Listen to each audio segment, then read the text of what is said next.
which letter will be 15th to the left of 15th from right hand in English alphabet. ஓகேவா, first இடத்துல position பார்க்கணும். ரெண்டுமே என்னது different position, left ரைட்டுன்னு இருக்குது. So என்ன பண்ணிடணும், ப்ளஸ் பண்ணி போட்டுடணும். 15 + 15, 15 + 15 30.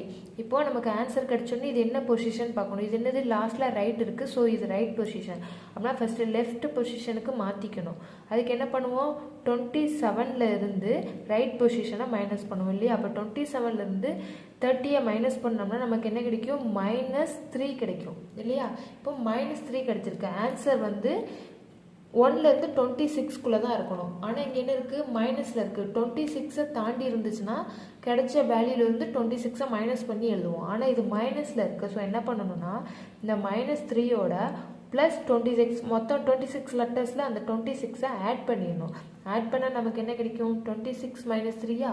அப்போ 26ல் 3 போச்சுன்னா நமக்கு என்ன கிடைக்கும், 23. இப்போ 23ங்கிறது எந்த லெட்டர் டினோட் பண்ணும், W. ஓகேவா. So the answer is W. புரியுதா, லெஃப்ட் ரைட்டுன்னு இருக்குது. ஸோ அதனால வேல்யூஸை ஆட் பண்ணுறோம். ஆட் பண்ணி கிடச்ச உடனே நம்ம இதை என்ன பொசிஷன் பார்க்குறோம், ரைட்டில் இருக்குது. நமக்கு லெஃப்ட்டில் தான் இருக்கணும். ஸோ அந்த ரைட்டை லெஃப்ட்டுக்கு மாற்றும் போது ஃபார்முலா படிச்சிருக்கோம், 27 - ரைட் பொசிஷன். அப்போ 27 - 30 கிடைச்ச வேல்யூவை போட்டிருக்கோம். இப்போ நமக்கு -3 கிடச்சிருக்கு. ஆனால் ஆன்சர் எப்படி இருக்கணும், 1லேருந்து 26க்குள்ளே தான் இருக்கணும். ஸோ இது மைனஸில் இருக்குது. மைனஸில் இருக்கிறதுனால என்ன பண்ணணும், -3யோட நமக்கு மொத்தம் எத்தனை லெட்டர் அல்ஃபபெட்ஸ் 26. ஸோ அந்த 26 ஆட் பண்ணணும். ஆட் பண்ணால் நமக்கு என்ன கிடைக்கி, 23. ஸோ ஆன்சர் என்னது, 23 எதை டினோட் பண்ணும், W. So the answer is W.